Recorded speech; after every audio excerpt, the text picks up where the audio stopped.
ساری امت کو آخری وصیت فرمائی الصلاۃ. جب آپ دنیا سے جا رہے تھے تو آپ نے کہا الصلاۃ، میری امت نماز نہ چھوڑ، نماز نہ چھوڑ. آپ تو ڈنڈی میں تھوڑے سے ہو، 1,500-2,000، آپ کے لیے تو کوئی مسئلہ نہیں اگر تھوڑی سی ہمت کریں. کوئی مسلمان مرد عورت بچی بچہ بے نمازی نہ رہے تو آپ کی بنیاد مضبوط ہو جائے گی.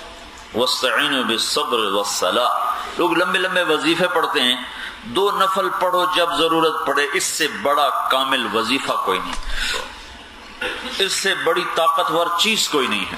معراج پر اللہ تعالیٰ نے بلا کر نماز کا تحفہ عطا فرمایا، اور سجدوں کے بغیر کوئی اللہ کو نہیں پا سکا. جس نے بھی اللہ سے تعلق بنایا ہے تو زمین پہ سر رکھ کر اور اللہ کو پکار پکار کے تعلق بنایا ہے.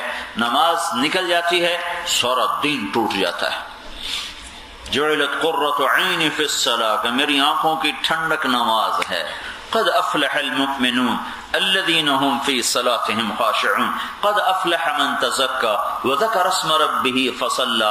اللہ تعالیٰ نے قد کے ساتھ کہ میں ضمانت دیتا ہوں کہ نماز پڑھنے والے کامیاب ہو گئے، نماز پڑھنے والے فلاح پا گئے. لیکن وہ نماز جس میں اللہ کا خوف ہو، جس میں اللہ کا تعلق ہو، جس میں اللہ کی محبت ہو، جس میں اللہ کی یاد ہو. موسیٰ علیہ السلام سے کہا گیا اقم الصلاۃ لذکری، موسیٰ نماز قائم کر میری یاد والی نماز. اللہ اکبر کے بعد میں تمہیں یاد بھی آ رہا ہوں. ایسی نماز نہ پڑھ کہ اللہ اکبر کے بعد بھی تجھے رب نہ یاد آئے اور سجدوں میں سر رکھ کر بھی تمہیں اللہ یاد نہ آئے. ایسی نماز پڑھو کہ اللہ یاد آ جائے. یہ ہماری بنیاد ہے. یہ اللہ کے نبی عبادت لائے. روزہ کیسے رکھنا ہے، نماز کیسے پڑھنی، حج کیسے کرنا ہے، عمرہ کیسے کرنا، ایمان کیا ہے. لیکن اس دین کی جو تکمیل ہے جا کر یہ مکمل ہوتا ہے بھائیو، وہ اچھے اخلاق پر مکمل ہوتا ہے.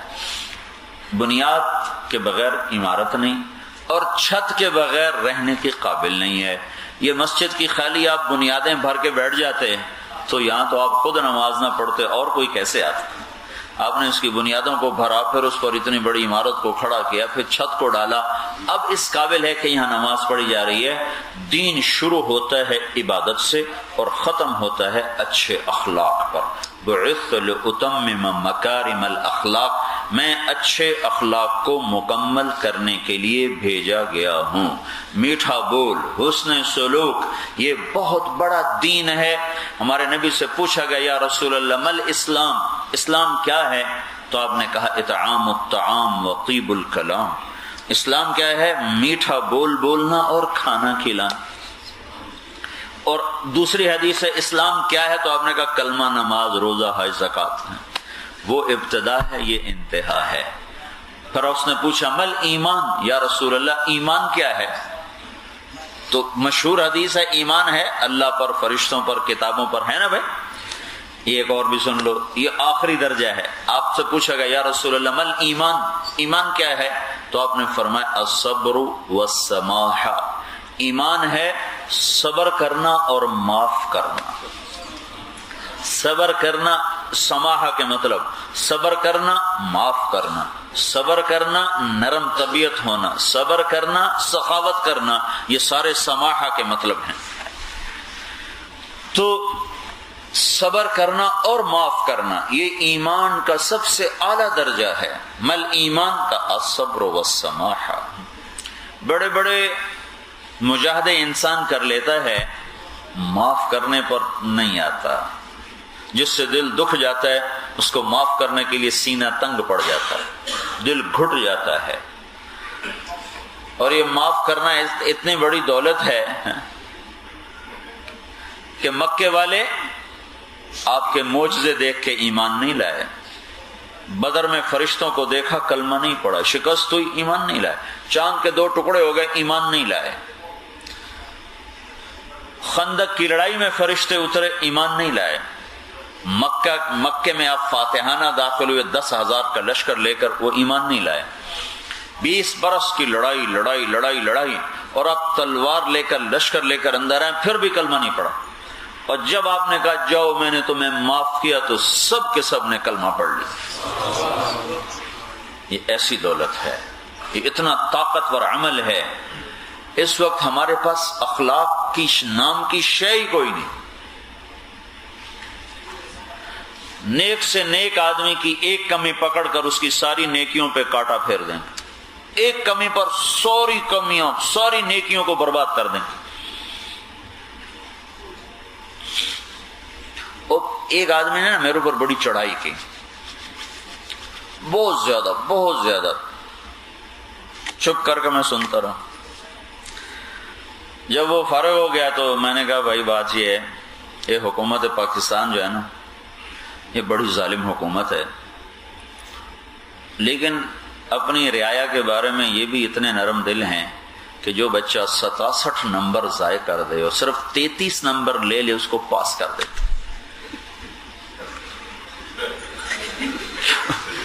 کیا میں 33 والا پاس ہوتا ہے کہ نہیں ہوتا؟ تو میں نے کہا مجھے اللہ کے فضل پر یقین ہے کہ اللہ حکومت پاکستان سے زیادہ نرم ہے، پرفیکشن اس نے مانگی نہیں، تم کیوں مجھ سے پرفیکشن مانگ رہے ہو؟ تم مجھ سے کہتے ہو مولوی صاحب 100/100 نمبر لو، یہ تو اللہ بھی نہیں کہہ رہا 100/100 لو، وہ کہہ رہا فمن ثقلت موازینہ، جو 51 نمبر لے کر آئے گا پاس کر دوں گا۔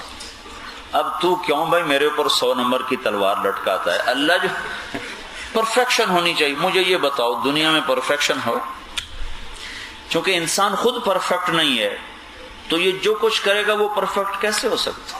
تو بنانے والے کو خود پتہ ہے کہ یہ کمزور ہے، تو اس نے کہا 100 نمبر نہیں مانگتا ہوں تم سے، سبحان اللہ، 100 نہیں مانگتا ہوں، 51۔ فمن ثقلت موازینہ، اگر تیری نیکیاں تیرے گناہوں پر زیادہ ہو گئیں تو یہ معاف کر دوں۔